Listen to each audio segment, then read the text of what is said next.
Well, welcome back to the Corporate Soul podcast. Thanks for coming back. If you joined us for the very first of their podcasts, we really served as an orientation to what we're trying to do here as it relates to corporate soul and what I like to refer to as the ethos of a company. And I'm excited today, actually really excited to jump into kind of the meat of what I believe is the essence of corporate soul today, a little bit deeper than the orientation last time. So thank you for being here and really anxious to share some of these concepts with you.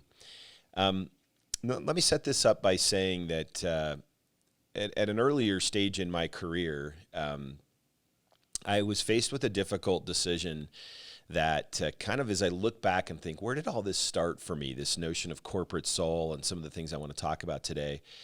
And as is probably the case with you, you have different people in your career and in your lifetime that share concepts and ideas with you that not only inspire and help you through what could otherwise be a difficult time, but they become almost a truth that you learn, so much so that you're even committed to not only living by it, but teaching it moving forward. And that happened to me almost 20 years ago. I was making a difficult decision to pivot from one corporation that I'd been working for about 8 years to a new opportunity. I'd been offered a vice president position with a smaller company in the same industry.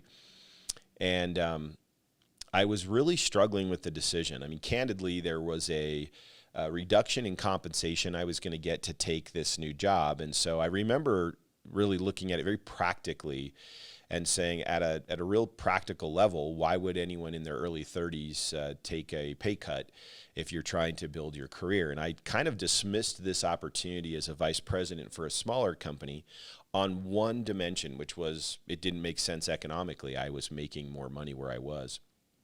And I was disquieted. I didn't feel right about the decision, but I kept falling back on the basic math that said, my job is to maximize outcomes for my family.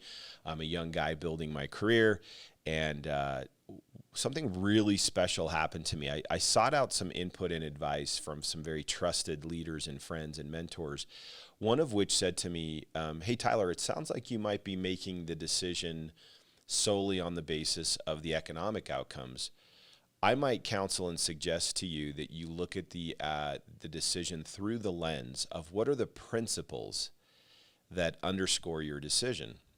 And I remember distinctly, I remember exactly where I was when I got this advice, clearly remember the person that gave it to me. And he said, you may want to go study a little bit more about principles.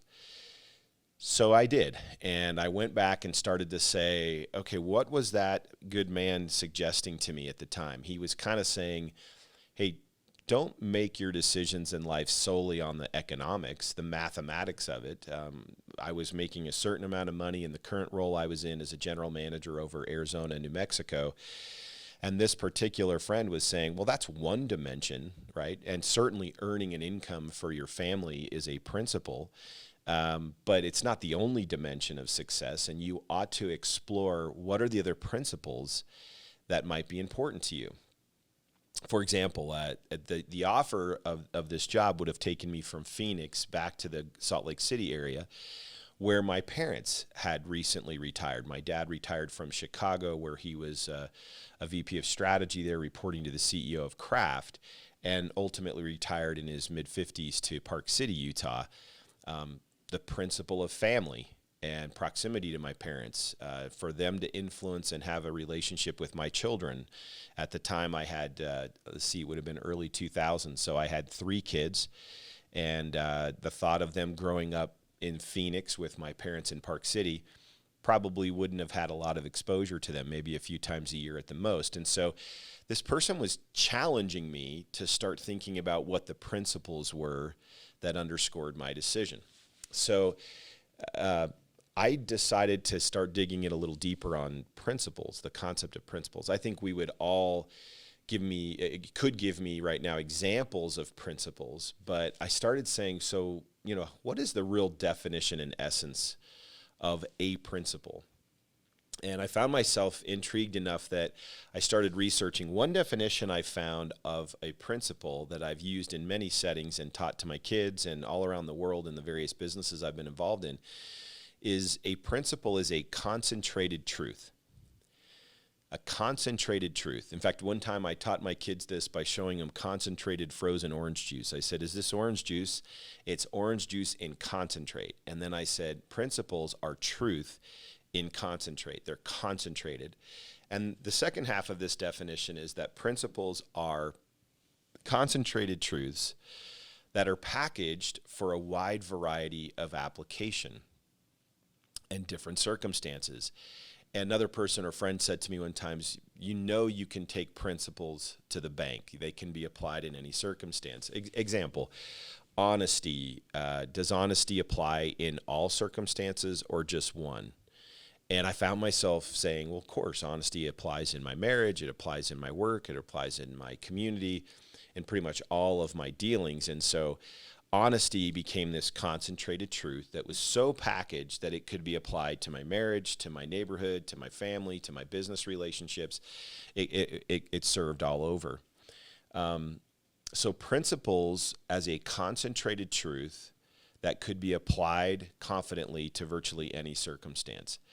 Well, remember, this is some 20 years ago. I'm trying to make a good business decision, career decision. And it occurs to me that maybe I have been overemphasizing just the economic dimensions of the decision. Am I thinking clearly enough about what is it that might underscore this decision on a principled basis? What are the concentrated truths that would come into play if I was thinking about this decision differently than just the economics? And I remember distinctly making a list of principles, things like I mentioned a minute ago, things like family, things like relationships is a principle, right? Strong relationships. That was my wife, my kids. That pointed to the principle of time and time management and lifestyle. There were several principles that I wrote down and started to factor into this decision I was making. And then, of course, I paralleled those with the economic elements of it and the career and achievement drive elements of it, which are principles in and of themselves. But it was seeming that I was being a little too one-dimensional in my approach, as I was just saying, well, they're going to pay me more to stay here versus this organization that was going to pay me less. And something really special happened in my life, and that was that I started to get clarity that if I factored in the principles that underscored this decision, not just the economics, that in fact I should take this job. Now, I don't want to sound like I'm some magnanimous person or this is some great sacrifice. They were both really good paying jobs, but I was taking a fairly significant pay cut at age 31 to take this vice president position as opposed to staying in a general management position in Arizona, New Mexico. And so there needed to be some real solid basis for why I did it. And it was really amazing as I've now looked back almost 20 years later and been able to see all of the good that came from that decision. I've really become more and more convinced over the years that successful individuals and people learn to motivate themselves, commit themselves, and make key decisions in their lives based on principles more than just the economic outcomes. Now, I want to explore this a little deeper for you. So I end up taking this job, and I'm now a vice president of a just about 100-year-old company at the time. And we were starting to talk about the profile and characteristics of the person we wanted to attract to come work with us in this organization. And we went to the board, and I remember distinctly writing on the board various things. And we wanted someone that was motivated to make a good living. So, certainly the economics were part of it. We were working in the investment and insurance arena. Many of our folks made largely commissions as their income. So we needed them to be self-motivated, and we needed them to have an economic motivation. So we listed that. We listed that we wanted people with a healthy sense of self, who were drivers, who were achievement-oriented. But then we started listing these other principles that went along with this. These were characteristics of the person that we wanted to work with. And they were things like committed to personal and professional development or growth, personal growth. I remember writing honest and high integrity being one of the things we were looking for in the person we wanted to work with and attract. We talked about someone that paid as much attention to how they got results than just the results themselves. And you can imagine in the financial and investment industry, a lot of times how you get the result isn't as important as getting the result. And I hate to say that, but that's true. I worked for companies where they would say, this is the result, you need to go get this. But how you got it, sometimes they turned and looked the other direction. And it was up to the individual to say, well, no, how I get results matters. I don't want to cut corners, certainly don't want to do anything inappropriate. And so we said, we think the person we want to work with pays as much attention to how they get the result as they do to getting the result themselves. And we listed these different principles out. What emerged from this exercise, I'll never forget it. I was with a dear mentor and friend by the name of Chuck Cutler, and Chuck and I were sitting in the room, and I remember going up to the board and saying, isn't it interesting? I circled economics and what we called ego at the time, and I said, these two words that start with the letter E, ego motivation and economic motivation, while they're important, right? You need someone who's driven. You need someone who wants to achieve. That's great. But I said, isn't it interesting that what we're really looking for is someone who has a healthy set of motivations and commitments to ego and economic outcomes, but doesn't place those greater than this other set. And I remember circling on this dry erase board these words like honesty and integrity and civility and commitment to personal growth and development and improvement, and a long list of things. And I said, and isn't it interesting if you circled that list, those are principles. Those are concentrated truths packaged for application to your career and frankly to any setting if you want to have durable success. And I said, ego and economic motivations are important, but they're not the only thing. And so here I was about a year after having made this decision. I was coached by this great mentor. Focus on the principle side. Figure out what the principles are that underscore your choices, and be careful about that. So we set out, and I said, let's call this a ratio. What if we were to assess this through the lens of what's your ego motivation, what we called your E score, versus your motivation and commitment to principles, what we called a P score. And we kind of put it on this graph, and I remember distinctly going, you know, it's interesting. We work best with people whose motivation and commitment to principles is higher than their motivation and commitment solely to their own ego or economic outcome. And we started to name that. We called that an EP ratio. And I remember as we talked about it, we said, you know, it's interesting when we work with people who are what we called P over E, that is committed to principles more than they are to their own sense of self and ego gratification and economic outcomes, we do better. Well, what emerged from that was some lexicon, if you will, like vocabulary and a way to describe what it is we were looking for. And we started to say, you know, we're looking for E under P people.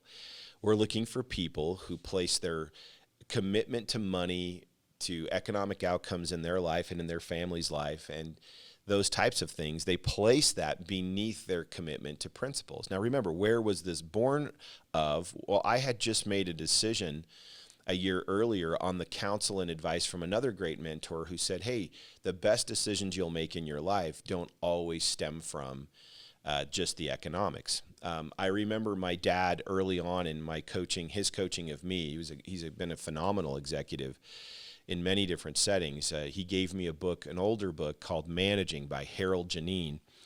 And in that book, there was a quote that said, throughout your life, you'll be paid with two coins, the coin of money and the coin of experience. And it said, always take the coin of experience and the coin of money will follow. It was that kind of concept, which was, well, if experience is a principle, gaining greater experience and understanding or learning or professional growth, then certainly my willingness to lean into that principle as opposed to just making decisions on economics would be an E under P decision. So we started to use this framework and later referred to it as motive management. And it's really been something I've taught all around the world of late, really over the last 10 years, just helping people to see, hey, take a close look at yourself and ask yourself, of the more significant decisions in your life, would you say you make them based on principles that you can point to that are multidimensional? Or do you find yourself making decisions just based on ego gratification, recognition, or on money? And I remember sitting in a setting where we were recognizing our top producers one year. And I happened to be sitting at a table with a number of our producers, but the ones that were really bowing for the laurel, the ones that were really being recognized as our top producers, number one income earners, these types of people that had really achieved, it was interesting. I would have given them a reasonably high E-score. They loved the recognition, and they were clearly money motivated. But I remember distinctly thinking, where was the person that 2 years ago was recognized as our top earner? And I hate to say this, in some cases, they had left the company for a greater contract. Some of them, I remember one of them actually had a run-in with regulatory bodies and was in hot water for his approach to the results. And then I looked about me and I saw these people that had 10 and 20 and 30 years in our industry that might not have ever been the person on the stage bowing for the laurel, but they were the type of person who placed principles, that is their P-score, greater than just the ego and economic gratifications that I think the world would tell you are the only dimensions upon which you should make your decisions. And I remember distinctly saying, you know what, the real heroes of an organization are the ones that keep their P commitment, that is their commitment to truth or principles, greater than and higher than over time their commitment to ego and economic outcomes. And I kind of came away saying any organization that truly wants to engender a corporate soul is an organization that elevates the principles that underscore what they stand for more than just the financial imperatives. And so if you said to me, like, what is it about a company that really points to whether or not they have this corporate soul, I think it's tied to their collective or aggregate EP ratio.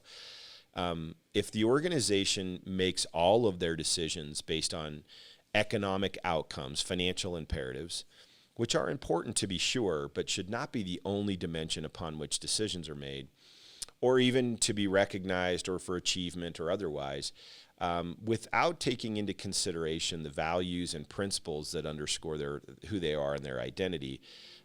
Or if there's an organization that's willing to, maybe is saying that they're focused on a set of core values or truths or principles, but we don't really see evidence of that in the way that they interact with their customers or with their employees or just in their communities at large. A lot of times that's a signal indicator of an organization that might be either in decline in terms of their corporate soul, disavowing their corporate soul, or maybe if they have the pleasantries on the wall that say these are our core values or our mission and vision, maybe they're not really committed to it. And so I find myself thinking a lot about this, and I need to be careful here. I don't want to make it sound like wanting to earn a good income, wanting for an organization to deliver revenue growth, wanting for an organization to have good profit numbers in a given year. All of those in and of themselves are principles. They're really important and they shouldn't be diminished by any stretch.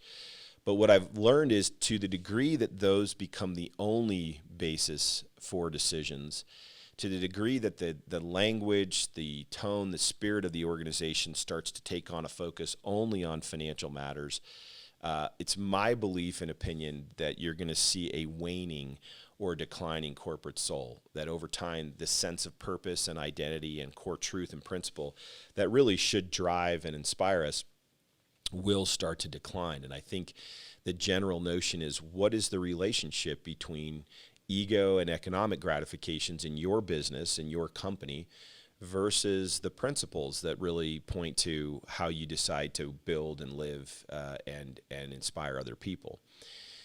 So if you asked me, what is the foundational element of a corporate soul? To me, it points to this EP ratio.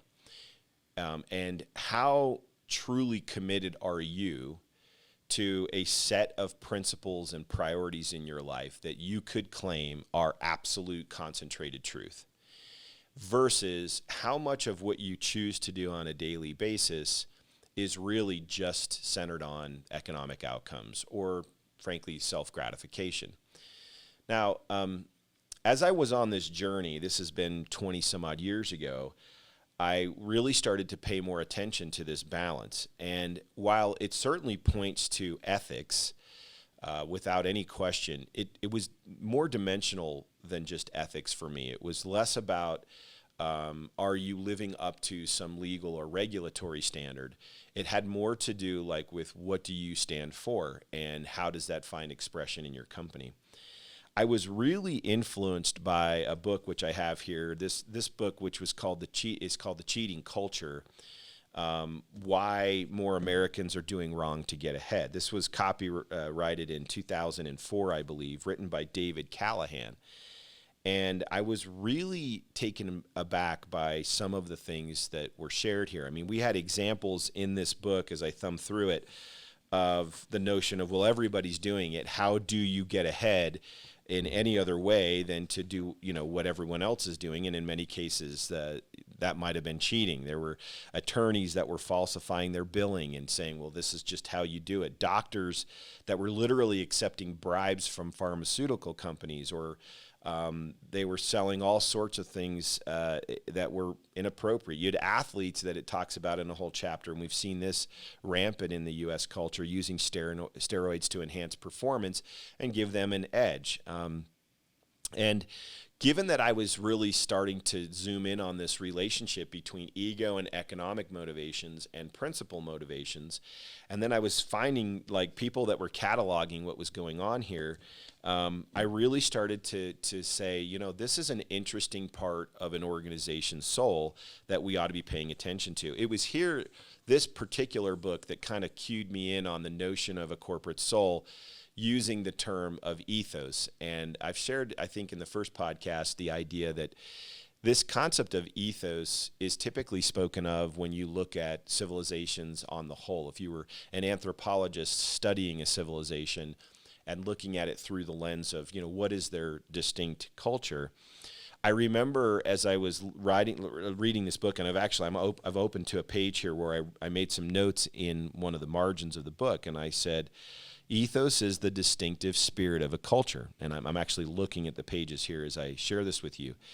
And I have my notes in this book from many years ago where I said ethos comes from a Greek origin, and it speaks to moral character or disposition or habit or custom. And further, I wrote here in the margins, ethos represents the disposition or the character or fundamental values that are peculiar to a specific person, people, culture, or even a movement. And I just became fascinated. I said, this is central to this notion of corporate soul. And it linked me back to the EP ratio, which is what are the driving forces behind your personal motivations or the collective motivations of your business. And I remember thinking corporate soul and ethos, the distinguishing, defining, unique spirit or disposition of a person or a group of people or a full culture or even a movement.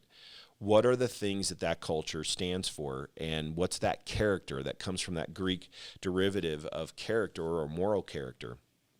And so this was kind of a journey for me, and I was seeing and learning how to make decisions myself based on principles versus just the economics. I was working for an organization that was profiling and looking for and saying, who is our perfect player to work with? What do we want that person to look like? How do we match up? And we found ourselves saying we really do well with a person that's principle driven, wants a healthy income, wants to be recognized appropriately for the work they do, but is not absolutely starving for recognition, so much so, or for money for that matter, so much so that they're willing to compromise their principles. And as I mentioned earlier, we put this on a graph. I started measuring from 0 to 9 in my own life, how ego and economic motivated am I on this? In fact, over time, we call this E squared because it started with 2 E words, ego and economics. So I said, well, okay, on the E squared, what's my score? Am I really motivated in this by money or by gratification of my own ego? Or what are the principles on this? What's the P score on a scale from 0 to 9? And I really started to think, you know what? I work well with people who are a 58. People who have a general sense of 5 out of 0 to 9 on the y-axis in their ego and economic motivation. That is to say, they're not afraid to say, I want to make a good living, I want to maximize income for my family, and want to be properly recognized and acknowledged as part of a team in doing so. That was like on a scale from 0 to 9 for me, that was like a 5. If I compared that with their principal score, I found that I worked best with people who were a 7, 8, 9 in their commitment to principles. These are people that said, no, my commitment to truth, to principles like humility, civility, honesty, integrity, hard work, all these wonderful concentrated truths like concentrated orange juice, just concentrated and can be applied to a wide variety of circumstances. I do best when someone has that kind of score or profile of a 5 on a scale from 0 to 9 in ego and economic motivation, but like a 7, 8, 9 on their commitment to principles. And the other thing I thought was interesting, and I learned about this, was that this EP ratio was more like your blood pressure than it was necessarily like your height. You know, once you reach a certain height, I can't say the same for me on weight, but I can say it on height. Once you reach a certain height in life, you're pretty much there. It's rare that you continue to grow beyond a certain point, and so that kind of gets set. Well, your EP ratio is not like your height. That is not to say once you're set at a 58, it holds. It's actually more like your blood pressure. It can move up and down and fluctuate in so many different ways based on the circumstances and things happening around you. One of the great moral philosophers, Kohlberg, said, you have to have a certain sense of principled conscience that carries you, such that when the cultural norms around you are changing, you have your own sense of this EP ratio, if you will, that keeps you kind of grounded and governed. And so over time, I called this EP ratio motive management. I was like, you know what? You need to learn to manage motive. Now, on an individual level, if you think about this, certainly that this has application, right? What motivates me? What is my motivation? What's driving me to accomplish this? But I think it's really interesting to look at it collectively as well as individually. And I think over time, as an organization starts to really congeal around the principles that underscore how they want to grow and build and live, it over time gives its own collective aggregate EP score. And it definitely is inspired and influenced by the leadership at the top. I think if you've got high E over P leaders that are really promoting economic outcomes and really, have the need for ego gratification to the point that they're willing to compromise against truth or principles, happens a lot, happens unfortunately all around us, as evidenced by, a book like this book here, The Cheating Culture, which is, why are more people doing wrong, violating principles to get ahead? Well, in an extreme individualistic society where it's about me, it's about who I am and what I am, you can see how ego and economic motivations can trump true principles. What's really fascinating about it is you may bow for the laurel. This is my opinion. You may bow for the laurel. You may be recognized for having achieved a great thing or some level of economic status. But if you've done so violating principles to get there, it is my belief that it will be short-lived. And this comes from years and years of experience of watching people recognized for incredible achievements. But the one that was just so intoxicated by their own economic outcome or by their own ego gratification, many times these are the people that right now, I hate to say this, I know people from the investment industry that are actually in jail because they could not control their motives and they started to violate principles just to drive to those outcomes. I know plenty of people that were number one producers at one company, but really didn't have the staying power to stay there because they were hopping around wanting to be recognized and wanting to have a quick hit. I think the kind of ethos that is more enduring and the one that I think is the right relationship between E and P, these are the people that have 8, 9, 10, 15, 20 years of consistent performance, but they really have their own sense of what is my EP ratio. That is to say, how do I manage my motives? And how does that inspire my performance? And while it might be a little harder over time to live this way, that is to say, not cutting corners, but actually doing the work, I find that it's more durable, it's certainly more enjoyable, and actually something that I think inspires others to do the same. Now, I should add a third dimension to this model, which is I realized there was one other really unique piece that I found to be really central to this model, and that was what we called the C part of the model. It was over time, it became E squared for ego and economics, P for principles, and then C became capacity. And the way I described this was I paid so much attention early on to the EP ratio side of this. What was someone's real true motive?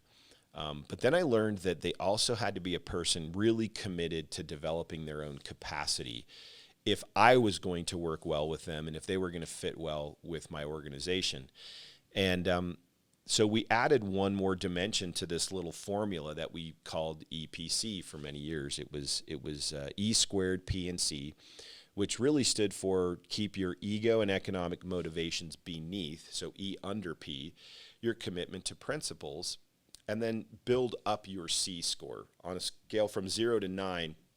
How much energy and effort are you putting into growing your own capacity? And when I say the word capacity, I've got a bottle of water here. If you think about, this bottle of water here is almost 17 fluid ounces, but I've actually been drinking some of it, so it's not completely filled, but the bottle itself has the capacity for those 17 ounces, even though there may only be 6 or 7 ounces in it now.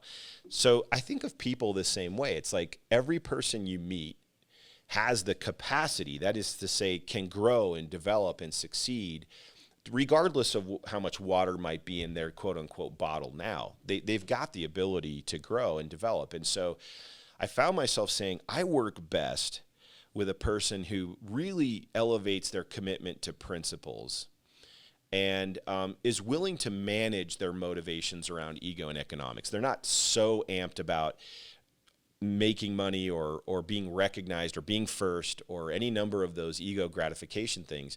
But at the same time, I don't do well with someone who has none of that. I want someone who's driven and motivated and has an achievement motivation and wants to win and succeed. And so on that scale from 0 to 9, as I mentioned prior, I think of that person as a healthy 5, 6, somebody who, I'm motivated by economic achievement and advancement in my life. I'm motivated by recognition and being properly acknowledged for the contributions I make. Don't think there's anything wrong with that. But they don't trade on principles to get to that gratification or to get to that economic outcome. So their commitment to principles on a scale from 0 to 9 is always greater than their commitment to ego and economic motivations. And then when we added this third dimension to this, or I did, it was capacity. It was like, and then that person who really knows how to manage motives, like blood pressure, it can spike. You can go E over P just like that. But they check themselves, right? And they're careful and they're stepping back and saying, where am I against this EP ratio all the time? Well, what next has to occur is they've got to elevate the principle of increasing capacity, their own ability to do certain things. And when you marry the right EP ratios, the right motive management framework between ego and economic outcomes and principles with someone that's driven and motivated and committed to increasing their capacity, becoming better, learning, growing, developing, all of which in and of themselves are principles, you really find yourself in this very, very unique kind of mindset, if you will, or disposition, which is, I think, akin to where corporate soul comes from. Now, what happens when one person has that EPC formula or ratio properly structured in their life and they're actively managing their motives and actively managing their own personal and professional development, that is their capacity? To me, what I found is if you can inspire that in a single person in your organization, starting with you, but then if that inspiration and that mindset and commitment can start to find expression in more than one person, 1 or 2 people, and then 3 and 4, and you get that exponential vibe that starts to expand, what happens is you start to feed the corporate soul.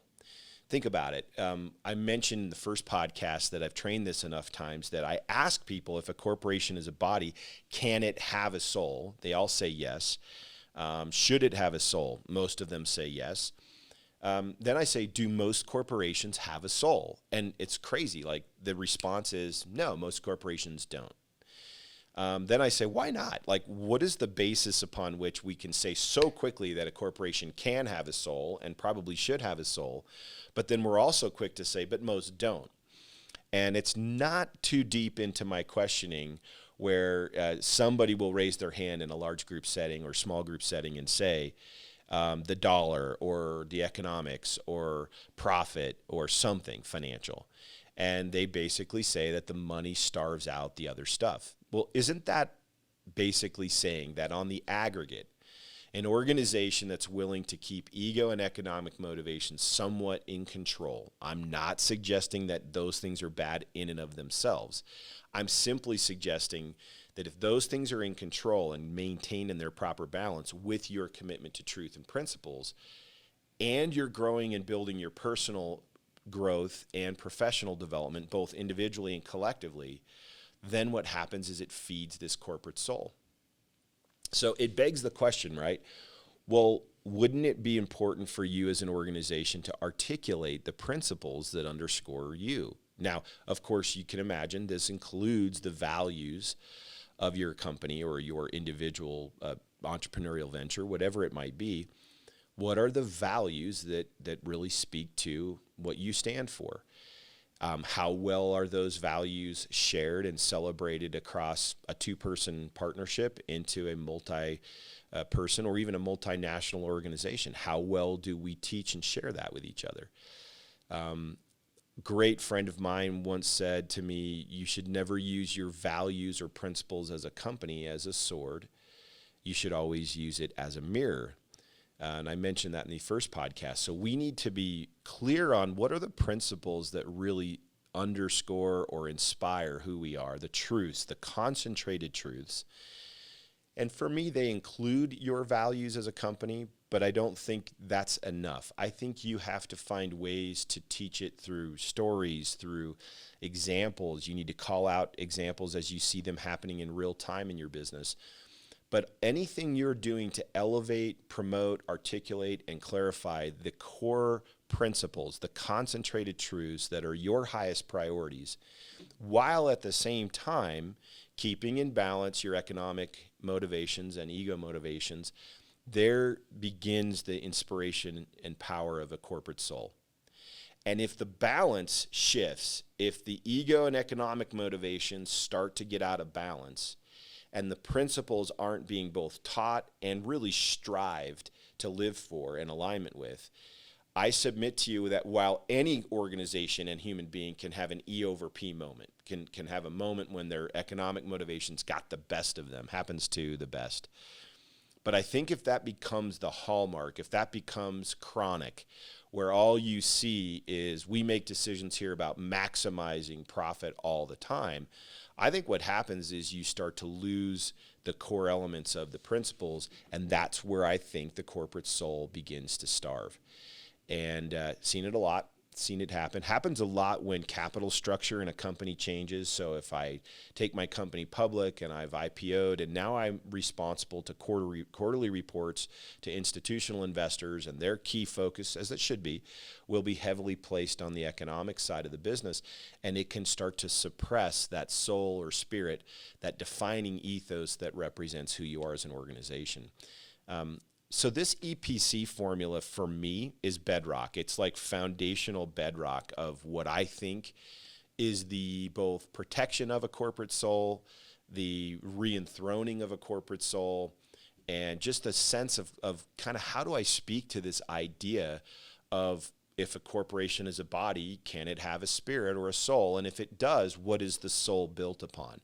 I think it's built upon these core principles and values that are really important to you as an organization or you as a person. So one of the challenges I'd give to you coming off this podcast, if you'll accept it, is, how well can you articulate those principles, those concentrated truths that really speak to your corporate soul? I mentioned in the first podcast, I've had a lot of exposure and been an advisor to Clayton Mask, the CEO of Infusionsoft. He's one of my favorite people in corporate America. And it was interesting. They champion small business marketing and sales automation for very small companies. I'm talking less than $1 million in revenue is their focus. And They tell the story of starting a business when they were in high school, doing animals and shapes out of balloons. They would go to a restaurant and they'd have a bunch of the long balloons and they'd blow those up and they would twist them into different shapes and animals, and they would sell them. And when you walk into the Infusionsoft office, they've had a commissioned statue of, I believe it's a dog, but they've got a balloon-shaped, like one of those balloon-shaped dogs that's a statue. It's a big statue as you walk in. And you might just walk by and think of it as a piece of modern art, right? You might say, oh, that's a cool piece of art. For them, it's a constant reminder that they serve that small business owner, that they serve that one person that's starting a small business and that may need help launching and building that business. And to me, things like that signal a corporate soul, and they can be lost really easily. We can relegate them or we can push them off to the side. And I think you have to work really hard to keep those core elements moving forward and being put in the front so that you really can say, you know what, we're careful about our corporate soul and we nurture it. Let me summarize this for you guys, because I think I'm coming up against my target time here for this podcast. Number one, thanks for joining this.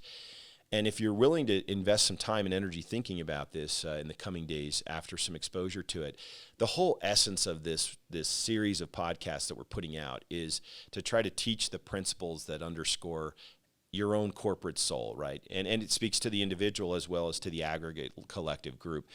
For me, what matters most is that I never allow the ego and economic motivations to become so great that I'm trading on and willing to trade on principles. So that's the key summary, is that EP ratio is how motivated and committed are you to ego and economic gratification versus, no, I don't trade on principles. These are the core principles. Good news is they're not so exclusive to each other that you can't still make a great income while doing it with principles.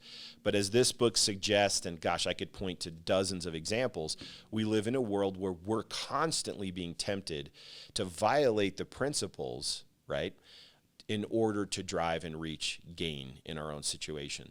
So it is my theory, belief that in a corporate soul, if you really are interested in how this all works, it's born of the belief infrastructure, right? The unique disposition, the characteristics, the beliefs and behaviors that underscore your ethos. And how do you bring those to life and prioritize those in the way that you're leading a team or building a business, such that everyone sees that those are first, and that we believe by being true to those core principles and truths that economic outcomes should be expected and they'll be healthy and strong. But when we elevate those economic outcomes greater than the principles, I think if it starts to become something you see often and a lot, what I like to think of as chronic, those to me are early indications of a sickness inside of a company. And it's not that the company itself on the body is sick, but it's more the soul. And if we don't step back and check in on ourselves, sometimes you can lose that corporate soul, which so many people claim businesses don't have.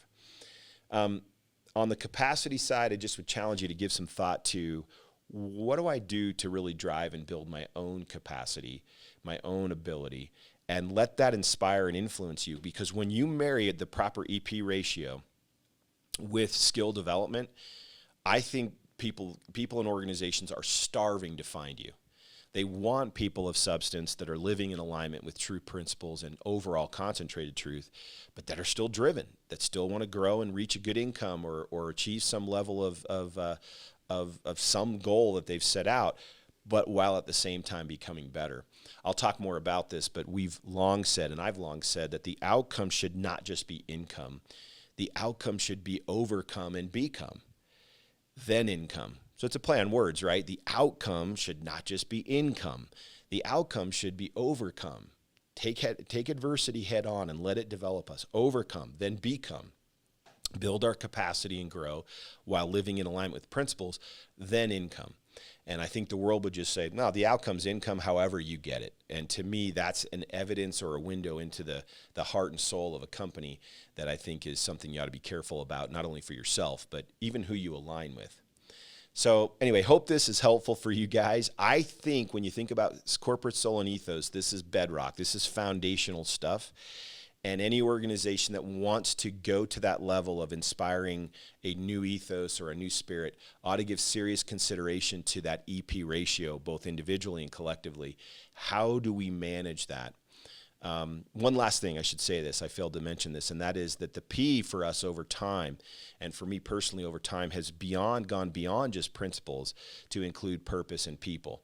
So now I think of the E score as ego and economics, and I think of the P score as principles, purpose, and people.